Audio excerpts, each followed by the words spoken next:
12ஆம் தேதி ஆர்ப்பாட்டம் நடக்குது. தமிழ்நாடு ஸ்தம்பிக்குது. ஒட்டுமொத்த தமிழக வெற்றி கழகமும் ஆர்ப்பாட்டத்தில் கலந்துக்கிறது.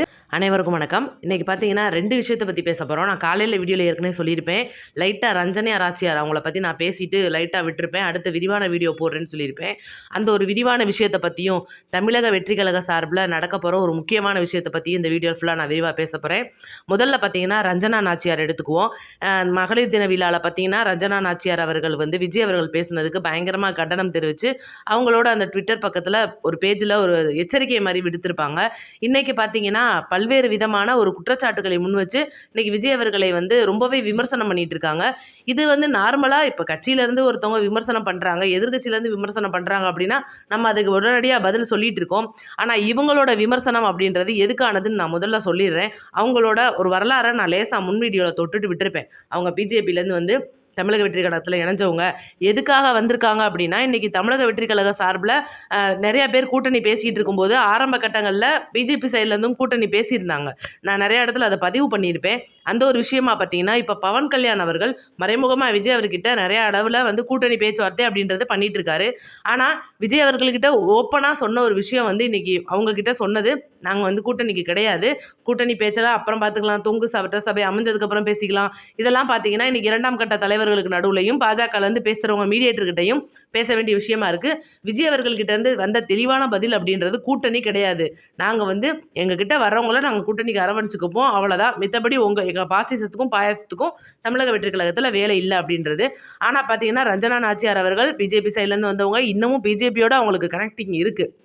இப்போ பார்த்தீங்கன்னா நடிகை த்ரிஷாவோட விஜய் அவர்கள் ஒரு மேரேஜுக்கு போயிருக்கிறது பார்த்தீங்கன்னா பல்வேறு விதமாக ஊபிஸில் இருக்கட்டும், நிறையா பேர் செம்பு தூக்குறவங்க அசிங்கமாக பேசினா கூட நம்ம சைட்லேருந்து தெளிவாகவே சொல்லியிருந்தோம். ஏன் ஒரு நண்பர் கூட போகக்கூடாதா? ஆனால் நண்பர் இல்லைங்க, நண்பருக்கு மேலேயே கூட வச்சுக்கோங்களேன். ஏன் அது உங்களுக்கு என்ன பிரச்சனை? அவங்க மனைவி கேட்கணும், விவாகரத்துக்கு அப்ளை பண்ணியிருக்காங்க, 3வது நடிகை பேரை குறிப்பிடலை, தேவைப்பட்டால் குறிப்பிடுவேன்னு சொல்கிறாங்க. இது வழக்கு விஷயம். இதுக்கப்புறம் ஒரு சம்பவம் நடக்குது. ஒருவேளை விஜய் அவர்கள் இந்த ஒரு விஷயத்த முடிச்சு வைக்கணும்னு சொல்லிட்டு மக்கள் இன்றைக்கி ஹர்ட் ஆகுறது எனக்கு பிடிக்கல, நான் ஓப்பனாக சொல்லிடுறேன், என் பிரச்சனையை நான் பார்த்துக்கிறேன், நம்ம மக்கள் பிரச்சனையை நம்மளாம் பார்த்துக்குவோம் அப்படின்னு சொல்லிட்டு மகளிர் தின விழாவில் ஒருத்தே இல்லை அப்படின்ற ஒரு வார்த்தையை விட்டுட்டாரு. இதுக்கு பார்த்தீங்கன்னா அவங்க ஒருத்தி இல்லைன்னு சொல்கிற வார்த்தைக்கு நான் விளக்கம் சொல்லிட்டேன். பிரச்சனை ஒருத்தி இல்லைங்க, நான் மீட் பண்ணிக்கிறேன், எதாக இருந்தாலும் என்னுடைய மனைவியை பார்த்து நான் உட்காந்து 1/4 மணி நேரம் நாங்கள் 2 பேரும் பேசிட்டோம்னாலே அந்த ஒரு பிரச்சனைன்றது சுமூகமாக முடிஞ்சிடும். இது நம்மளுடைய கருத்து. மித்தபடி அவங்க என்ன பேசிட்டு போகிறாங்க அது நமக்கு தேவையில்லை, நம்ம அவங்க குடும்பத்துக்குள்ளே போகிறது கிடையாது.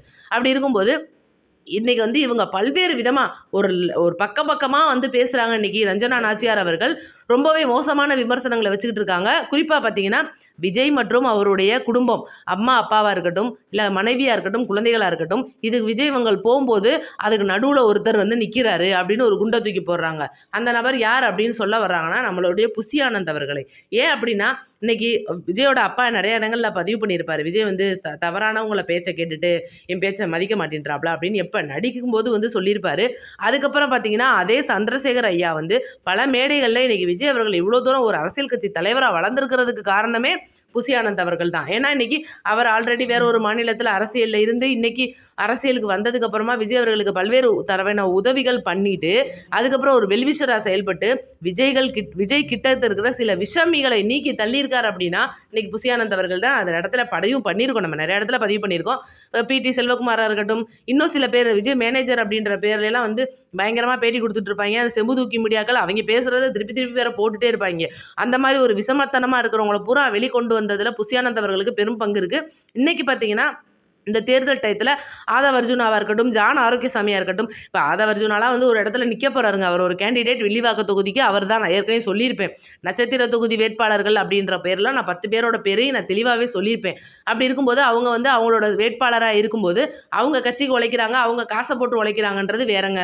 இன்றைக்கி ஜான் ஆரோக்கியசாமி எடுத்துக்கோங்க, இன்னும் கூட நிறைய தேர்தல் அதிகாரியாக இருப்பாங்க, நிறைய பேர் இந்த தேர்தல் வியூகத்துக்காரங்களாக இருப்பாங்க. இப்போ செங்கோட்டையன் அவர்கள் கண்டிப்பாக அவர் ஒரு அமைச்சர் ஆகிறதுக்கான தகுதி அவருக்கு இருக்குது. அவர் ஒரு கேண்டிடேட் கோபிச்செட்டிப்பாளையத்தில் இருக்கார். அப்படி இருக்கும்போது இன்றைக்கி தமிழக வெற்றி கழகத்திலேருந்து நிறைய பேர் வேலை பார்க்குறவங்க, சம்பளத்துக்கு வேலை பார்க்குறவங்களும் இருக்காங்க, ஜான் ஆரோக்கியசாமி மாதிரி.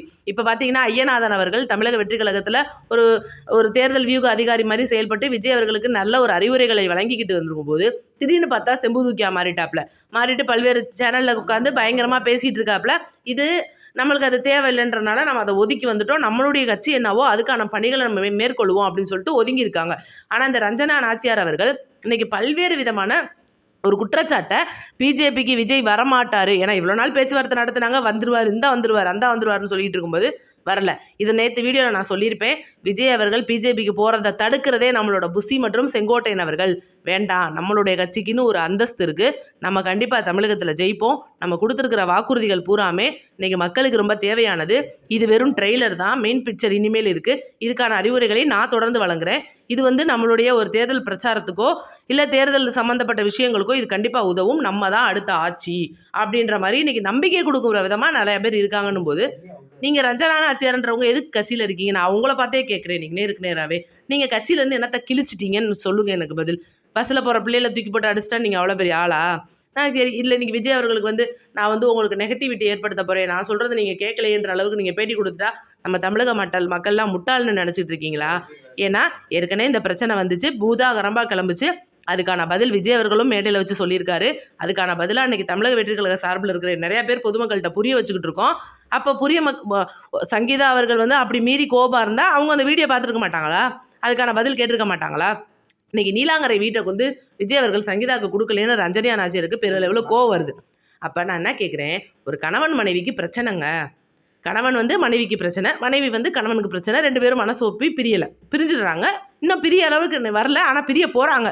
ஒருத்தர் பார்த்துக்க முடியாதுன்ற சூழ்நிலையில் எப்படிங்க ஒருத்தர் இருக்கிற வீட்டில் இன்னொரு இருக்க முடியும்?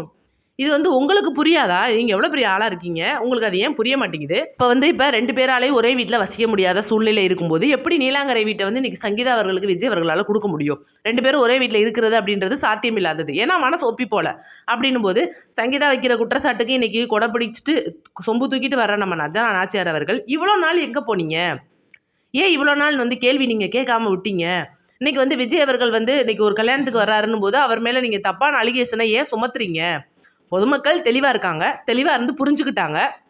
இன்றைக்கி பெண்களுடைய ஓட்டை சரிக்கிறதுக்காக பல்வேறு கட்சிகள்லேருந்து பல்வேறு விதமாக இன்றைக்கி விஜய் அவர்கள் மேலே விமர்சனம் வந்தும் கூட இன்றைக்கி பெண்களும் சரி மக்களும் சரி எந்த ஒரு இடத்துலையும் மாறுதல் வராமல் இன்றைக்கி எங்களுடைய ஓட்டு குடும்பமாக நாங்கள் விஜய்க்கு தான் போடுவோன்ற இடத்துல முன்னெடுத்துட்டு வர்றாங்க. நீங்களும் நான் ரஞ்சனா நாச்சியாரை குறிப்பிட்டு சொல்லலை, பல்வேறு கட்சிகள்லேருந்து பேசுகிற பல்வேறு விதமான விஷமிகளுக்கு சொல்கிறேன். ஏகப்பட்ட விஷயங்களில் குடைச்சல் கொடுத்து பார்த்தீங்க, பதில் நடக்கலை, வேலை நடக்கலை, படத்துக்குள்ளே புகுந்தீங்க, வேலை நடக்கலை. எம்ஜிஆர் அவர்களுக்கு எப்படி உலகம் சுற்று வாலிபன் படம் வந்துச்சோ அதே போல் நடக்குது. இதெல்லாம் மேட்ரு கிடையாது. நீங்கள் கொடுத்த பேட்டி இன்னும் மக்களே, நீங்கள் இந்த வீடியோ பார்த்துக்கிட்டு இருக்க மக்களே, நான் தெளிவாக சொல்கிறேன், இன்னும் ஓரிரு நாட்களுக்குள்ளே இதே ரஞ்சனா நாச்சியார் அவர்கள் தாவேகால எனக்கு மரியாதை இல்லை, நான் ப்ரெஸ் மீட் கொடுத்தனாலே எனக்கு பஞ்சாயத்து ஆகி போச்சு, உடனடியாக நான் தாவேகாலேருந்து விலகி வேற ஒரு கட்சியில் போகிறேன்னு சொல்லிட்டு இவங்க பேட்டி கொடுக்குறாங்களா இல்லைன்றதை நீங்கள் பாருங்கள். அப்படி பார்த்தவங்க மறக்காமல் நம்ம கமெண்ட்டில் சொல்லிடுங்க. இப்போ நம்ம 2வது விஷயத்தை பற்றி பேசுவோம். இந்த ரஞ்சனா நாச்சியார் அப்படின்ற ஒரு கேடுகெட்ட ஜென்மத்தை ஒதுக்கி வச்சுட்டு நம்ம அடுத்த வீடியோக்குள்ளே போவோம். இப்போ என்ன வீடியோ அப்படிங்கிறீங்கன்னா, தமிழக வெற்றி கழக சார்பில் பல்வேறு விஷயங்களை வலியுறுத்துகிறாங்க. சாதிவாரி கணக்கெடுப்பை சொல்லிகிட்டே இருக்காங்க விஜய் அவர்கள், ஆனால் யாருமே காதில் வாங்கலை. பல்வேறு கட்சி சொல்கிறாங்க, இருக்கட்டும், அது ஒரு பக்கம் இருந்தால் கூட இன்றைக்கி தமிழக வெற்றி கழக தலைவர் விஜய் அவர்களை மக்களை சந்திக்கும் ஒரு நிகழ்ச்சி பெரிய அளவில் மறுக்கப்படுது. இது உண்மை, யாராலையும் மறுக்க முடியாது. ஏன்னா ஒவ்வொரு நிகழ்ச்சியும் இன்றைக்கி மக்கள் சந்திக்கிற நிகழ்ச்சி நிர்வாகிகள் நிகழ்ச்சியாக மாறுது. கடைசிய நேரத்தில் ஒரு தலைவர் ஒரு மக்களை சந்திக்கிறனும், குறிப்பாக மற்ற நேரங்களில் கிடையாது, தேர்தல் டயத்தில் என்ன நினைப்பாரு? இப்போ நான் இருக்கேன், நீங்கள் இருக்கீங்க, ஒரு தலைவராக நிற்கிறீங்க அப்படின் போது என்ன நினைப்போம்? நம்மளுக்காக வர லட்சக்கணக்கான மக்கள் நம்ம போய் பார்க்க போகிறோம் அப்படின்னு தானே நினைப்போம். ஆனால் ஒரு அரங்குக்குள்ளே ரொம்ப மோசமான தன்மையில் ஒரு வண்டியில் வரும்போதும் கை காட்டக்கூடாது, மண்டை நீட்டக்கூடாது, ஏகப்பட்ட கட்டுப்பாடுகள். ஆனால் பார்த்தீங்கன்னா 4900 பேர் தான் அடைச்சி வச்சு நீ இவங்களை மட்டும்தான் சந்திக்கணும்னா என்ன, அவங்க மட்டும்தான் மக்களா? மற்ற மக்கள்லாம் விஜய் அவர்கள் பார்க்கக்கூடாதா அப்படின்றத வலியுறுத்தி 12ஆம் தேதி ஒரு பெரிய ஆர்ப்பாட்டம் ஒன்று நடக்க போகுது. முக்கியமாக நடக்க போகிற இந்த மாதிரி ஒரு சம்பவத்தை கண்டித்து பார்த்தீங்கன்னா 12ஆம் தேதி ஒட்டுமொத்த தமிழகம் முழுவதும் இருக்கிற மாநகரங்களில் பயங்கரமான ஒரு ஆர்ப்பாட்டம் நடக்க போகுது. இதுக்கு நம்ம செய்ய வேண்டியது என்னென்னா, அணிதிரண்டு வாரீர், விஜய் அழைக்கிறார் அப்படின்ற மாதிரி நான் சொல்லிடுறேன். எல்லாரும் கூட்டமாக தமிழக வெற்றி கழகத்துக்காக நிற்கணும் அப்படின்றது எங்களோட சின்ன கோரிக்கை. தமிழக வெற்றி கழக சார்பில் இருக்கிற மக்கள் எல்லாருமே அந்த ஆர்ப்பாட்டத்தில் கலந்துக்கிறணும். ஏன்னா இன்றைக்கி நம்மளுடைய எதிர்ப்பை காட்டுறதுக்கான ஒரு நல்ல ஒரு நிகழ்ச்சியாக அதை நம்ம எடுத்துக்கணும். எந்த ஒரு வழிகாட்டு நெறிமுறைகளையும் மீறாமல் அவங்க எப்படி கொடுக்குறாங்களோ அதே போல் நம்ம நடத்தணும். இன்றைக்கெலாம் பார்த்தீங்கன்னா மித்த கட்சிகள்லேருந்து பயங்கரமாக மாநாடு, மக்கள் வயிறுலாம் எரிஞ்சிட்டு இருக்கும்போது அங்கே லைட்டு விடிய விடிய எரியுது. அது ஒரு பக்கம் நான் காலையிலே சொல்லியிருப்பேன். அப்போ தமிழக வெற்றி கழகத்துக்கு மட்டும் அனுமதி மறுக்கிறது ஏன்? இன்றைக்கி மக்களை போய் விஜயை சந்திக்க விடாமல் இவங்க ஏன் கட்டுப்படுத்துகிறாங்கன்னும் போது எவ்வளோ பேர் வந்து இன்றைக்கி இது விஜய்க்காக நிற்கிறீங்களோ, விஜயை பார்க்கணுன்னு வர்றீங்களோ, நீங்கள் எல்லாரும் வந்து ஆர்ப்பாட்டத்தில் இருப்பீங்கன்னு நான் எதிர்பார்க்குறேன். அப்படி இருக்கிறவங்க நம்மளோட சேனலுக்கு உங்களோட ஆர்ப்பாட்டத்தில் நீங்கள் கலந்துக்கிறணும், நீங்கள் கலந்துக்கிட்டதை நம்ம சேனலில் வீடியோவாக கொடுக்கணும் அப்படின்னு நினைக்கிறவங்க மறக்காமல் நம்ம சேனலில் உங்களோட வாட்ஸ்அப் நம்பரை போட்டு விட்டுட்டு நம்ம வாட்ஸ்அப் குரூப்பில் சேர்ந்து உங்களோட வீடியோவை 3 நிமிஷத்துக்கு மிகாமல் வாட்ஸ்அப்பில் அனுப்பிச்சி விடுங்க. உங்களோட வீடியோவையும் நம்மளோட சேனலில் கண்டிப்பாக ஆர்ப்பாட்டம் முடிஞ்சதுக்கப்புறம் நாங்கள் அப்லோடு பண்ணுறோம். இதுக்கப்புறம் பார்த்தீங்கன்னா விஜய் அவர்களுடைய மக்கள் சந்திப்பு ஒன்று இருக்குது. அந்த மக்கள் சந்திப்பு வந்து பார்த்திங்கன்னா இந்த ஆர்ப்பாட்டத்துக்கு அப்புறம் தான், அதாவது முன்னாடி தான் நடக்க போது 12-13 திருநெல்வேலியில் நடக்கிறதுக்கு அனுமதி வாங்குறாங்க அப்படின்றது நான் சொல்லியிருப்பேன். அதுக்கும் அனுமதி மறுக்கப்பட்டனால தான் இந்த ஆர்ப்பாட்டமே நடக்குது அப்படின்றத நான் முன்னாடி சொல்லிக்கிறேன். ஏன்னா இன்னி வந்து வர்ற காலங்களில் தேர்தல் நெருக்கிக்கிட்டு இருக்கும்போது விஜய் அவர்களை மக்களை சந்திக்க விடாமல் தீய சக்தி பயங்கரமாக பாடுபடுத்துது. ஏகப்பட்ட விஷயங்களில் குடைச்சல் கொடுத்துட்ருக்கு. என்னென்னன்றது உங்களுக்கும் தெரியும். தெரியாதவங்க மறக்காமல் கமெண்ட்டில் சொல்லிடுங்க. இந்த வீடியோ முழுசாக பாருங்கள், ஷேர் பண்ணி விடுங்க. நான் சொன்ன மாதிரி வாட்ஸ்அப் குரூப்பில் ஜாயின் பண்ணிட்டு உங்கள் வீடியோவை நம்ம சேனலில் போடணும்னா போட்டு விடுங்க. நன்றி, வணக்கம். அடுத்த வீடியோவில் பார்ப்போம்.